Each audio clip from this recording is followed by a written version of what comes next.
Hello again, guys. This is my second video for the day. It's a little bit later in the afternoon now.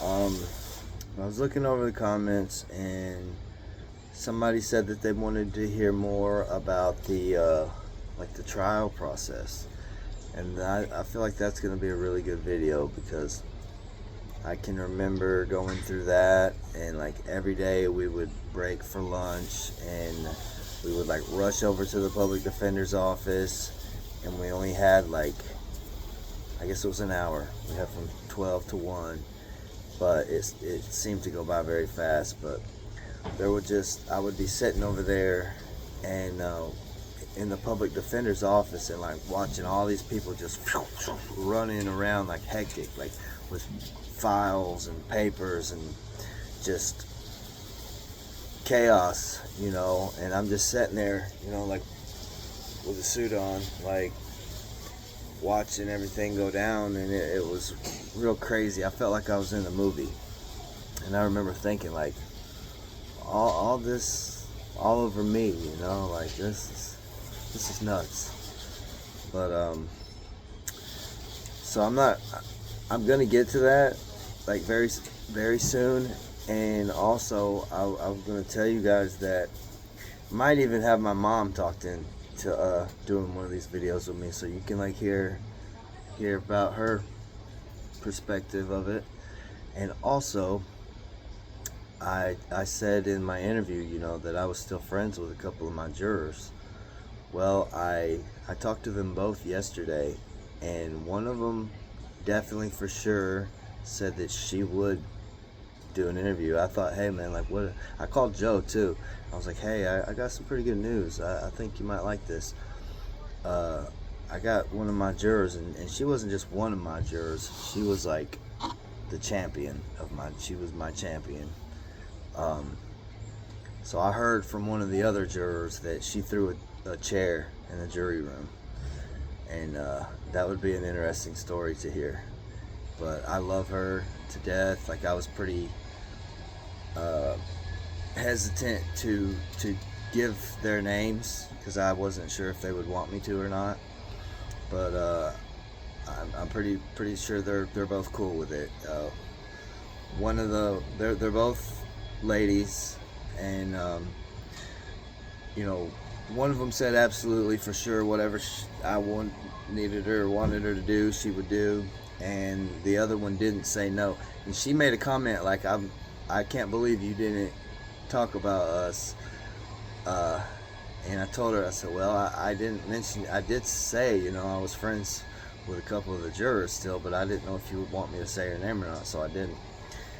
But anyway, so I'm excited to do a video on the whole, especially the second trial. The second trial was a lot more. It was the same thing. They cheated the same way they did in the first one and the second one, but I had a much better jury the second time, and it was just to me it's a better story because it had a happy ending. The first one, not so much.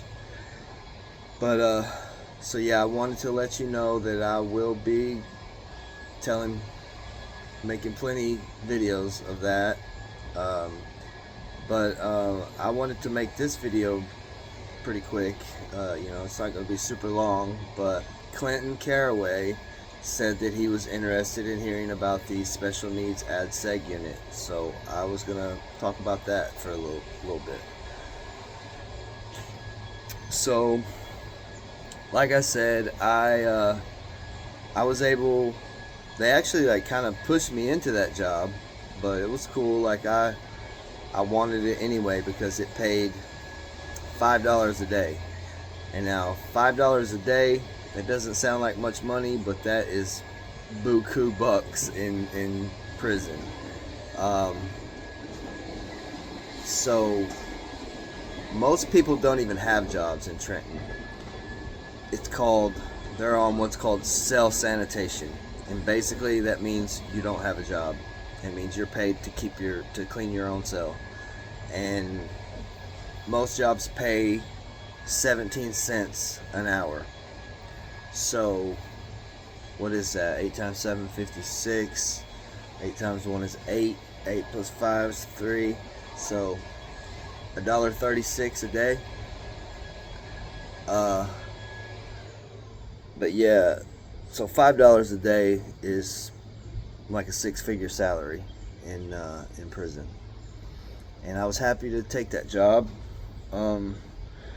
So I started, and basically it was just nothing to it. Like, my job was to go around from cell to cell, because those guys weren't allowed to come out, they were locked in, and ask them did they need any paperwork, or like have like requests for the social worker and like psychiatrist, and different things like they could fill out request forms for. So my job was to go around and give these guys request forms, take their request forms, and like send them to the social worker. But I actually went a little above and beyond the call of duty. I think, like, I got a big heart, and I know what it's like to be an ad seg, and I know what it's like to be in solitary. And most of those guys were just stay like passed out on psych meds all the time. There were very few of them that were even like awake when I would come through there. But the couple of guys that would be awake when I would come would want to like get me in a headlock, like once I would stop at their cell and be like, "You good?" Like, they would always try to like start up a conversation with me, and it would be hard to get away from them, because they didn't have much contact with other people, and they try to keep me there as long as possible. And I would try to accommodate. Like I said, I got a big heart, and most people probably would have just spun off on them and kept it moving. But I would listen to them, and I would stop at every single one of them. And talk to them pretty much as long as they wanted to, until maybe the cops would tell me, "All right, get going." Actually, that brings me to one story. I'll tell you real quick. This is probably my best story of the special needs ad seg tier. I came in there one morning, first thing in the morning, and I ain't gonna lie, I was stoned as hell. Like, and I don't feel bad about smoking weed in prison, because if it made me smile and it made my day better, then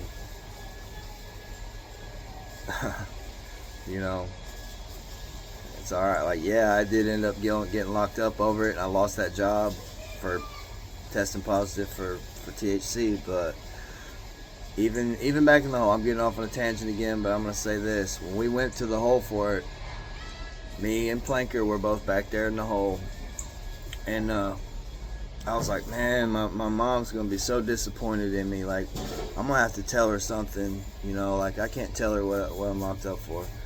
And then once we got out of the hole into ad seg, one of my dudes like sent me a big old fatty, and it was like so big that I broke it down into like 6, and got medicated a few times off of it.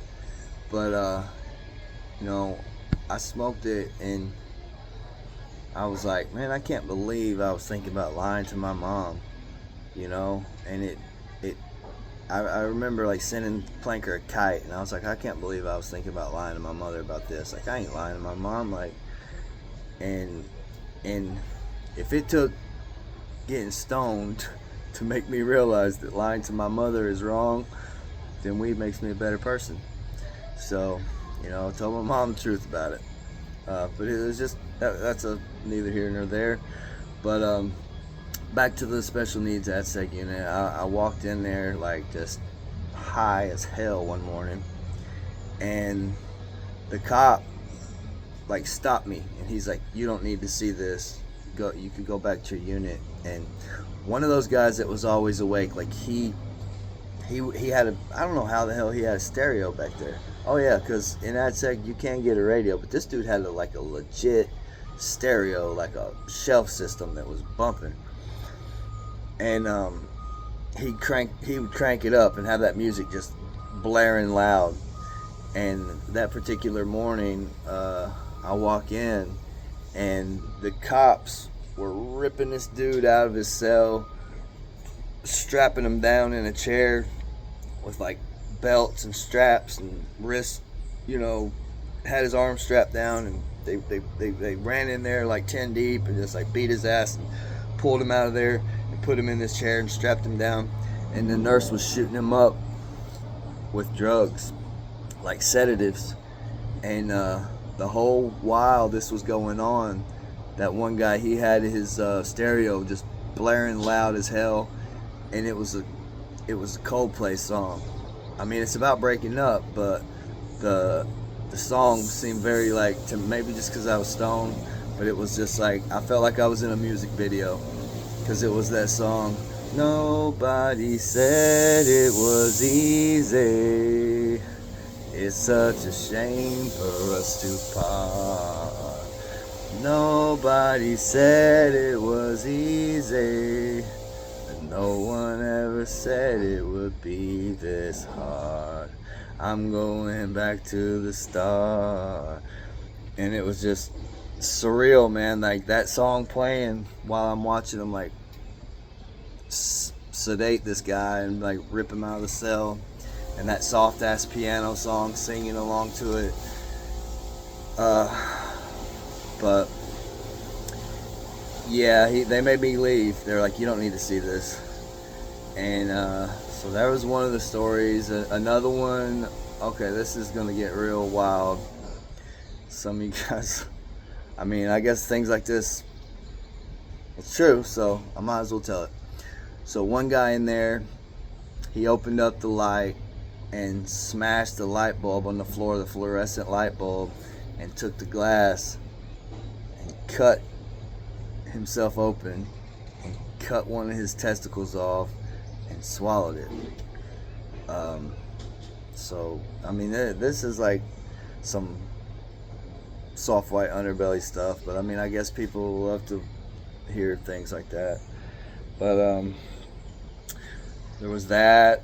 Then another guy he was like, you would go cell to cell, and like I remember there was people would paint their walls and poop and paint their faces. Like I seen a guy like butt naked with his face painted with turds once.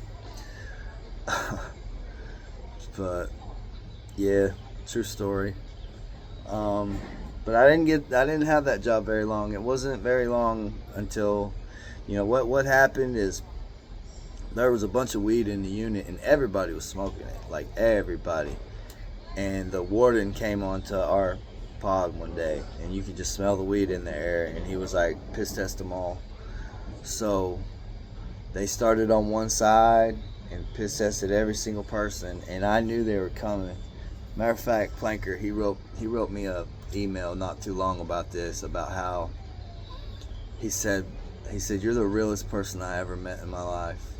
He said like, even when the cops are running down on our tier and I'm trying to smoke weed, like, a lot of people would, because Planker was like, let's just smoke what we got left, fuck them. And I'm just like, bro, there's like 20 black shirts out there, like there's lieutenants and captains, and I was a little shook, I'm not gonna lie. But he used that as an example. He was like, you never try to be somebody you weren't. You never tried to act tough. You never tried to act hard. Like if you were scared, you'd say you're scared. And he's like, that's ain't nobody as real as you are, country. And that means a lot to me, because I mean, I try to be as real of a dude as I can. That's what I want. But hell, where was I even at? Oh yeah, telling how we got locked up. So we knew that they was running down on us, and I literally was just chugging water, chugging, standing at the, it's the sink and the toilet are the same thing. So like the sink is in the back of the toilet.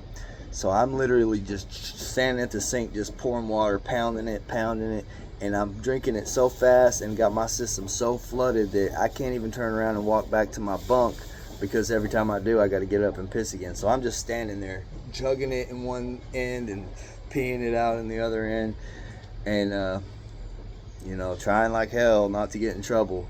But they tested everybody, and out of 96 people, me and Kevin, and then the 2 guys where they found the actual weed in their cell, the guy, the plugs who was getting it from the cops, we were the only 4 that got in trouble. I don't know how that happened, but whatever. But yeah, I guess I'll go ahead and cut this off, but I want to make this video for you, Clinton Caraway.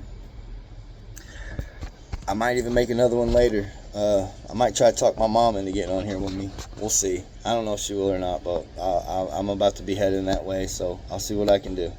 Talk to you guys soon.